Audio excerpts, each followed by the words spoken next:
Hey everyone, this is General Zod again. Alright, so now what we're going to do, we're going to go ahead and start replacing this screen. And one of the first things that you want to do before you do any type of work on your laptop, you want to remove the battery. That's one of the most critical things, and make sure there's no power source going into your laptop. The next step, go ahead and open up the lid, and if you look around the edge of the laptop, you'll see 6 spots containing where the screws holding the bezel on in place would be. What I've used to remove these sticky screw covers, I used a hobby knife. Just get the blade behind there and just pry it out, but be careful how you pry it, because those things can go flying. So you just want to just take care of using that. So then the next step, what I've used after that, I used a small Phillips head screwdriver in a size 1 and removed the screws, and I put them in their own special place, so that way we can go ahead and get this screen out. The next step would be to carefully remove the bezel from around the laptop, because you don't want to crack it.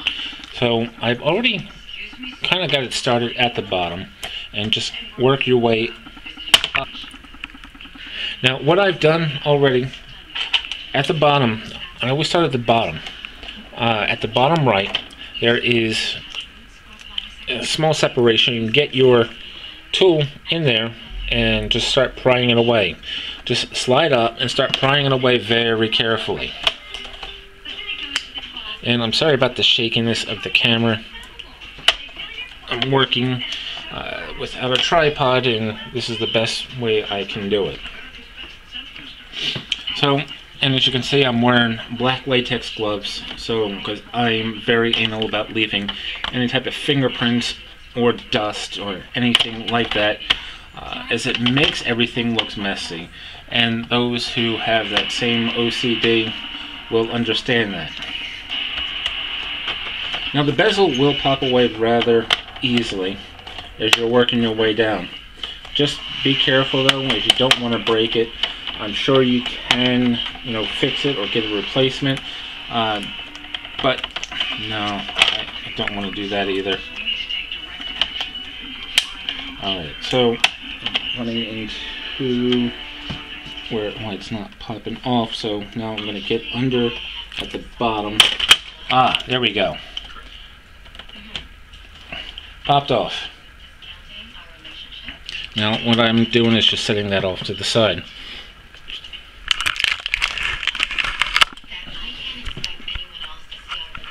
So one of the next steps we're going to do, you can see there are loads of screws all the way around.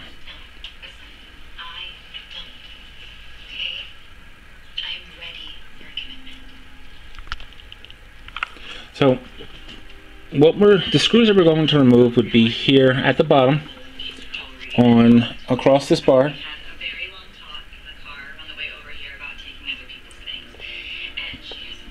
and here at the top.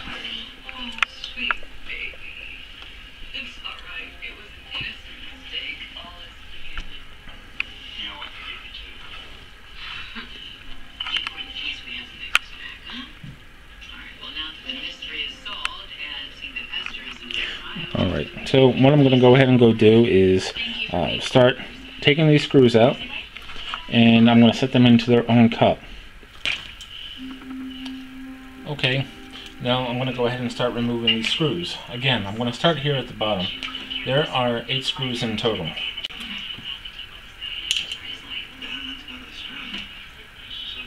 Okay, now that I got them out, this bar will just easily slide out of place. Now the easiest thing to do is just go ahead and make sure that you're taking notes if you're very unfamiliar with how to do this. So that way you can remember the order that you took them out. And then all you have to do is just reverse that order. Alright, so the next bar I am going to take out will be up along the top here. I've got 2 screws right along the top, and that one should come out just as easily too.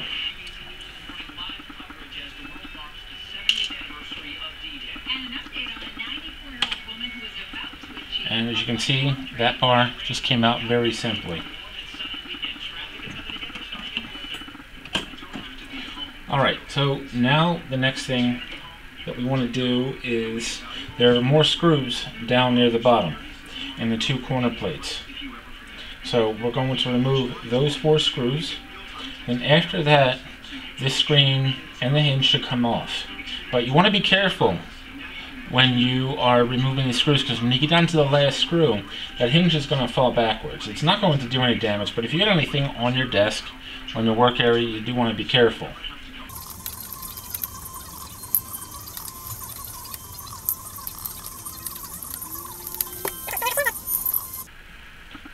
The screen, I've got my one hand just holding the screen in the back of the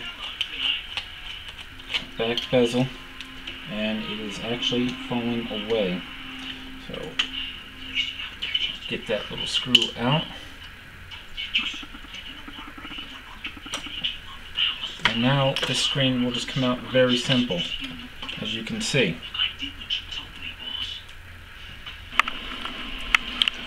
This is the back of the screen. What we want to do now is just go ahead and very carefully remove this tape, because the connection is underneath the tape here. Once we remove that tape, then we can go ahead and bring the new screen into place and just reverse the process and start putting this back together. Simple.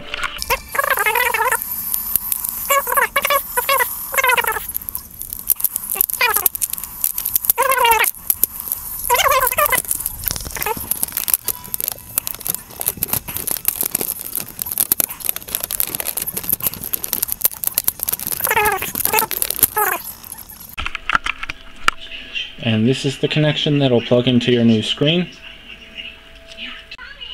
Okay, one of the other things that I wanted to point out, on your old screen you'll have 2 brackets. Obviously the new screen does not come with these brackets, so you want to take off these brackets. Now the best thing to do to figure out which side they'll go on is take them off one at a time off each side. Once you take them off the old one, go ahead and place it onto the new one on the same side that you took this old one off. Do it on both sides. There are 3 screws on each side. They're tiny screws, so you're going to have to use Phillips head number 0.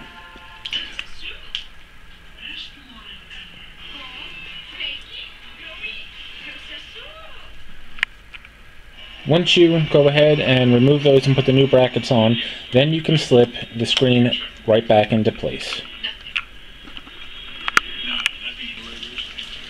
Okay, now that I've got the new, brackets on in place on the new screen on both sides, we're going to go ahead and take the power source and just plug it right in.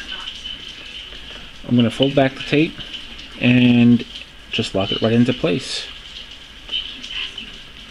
You'll be able to feel it lock into place. And for this, I think I'm just going to take off my gloves so I can get a better sense of it.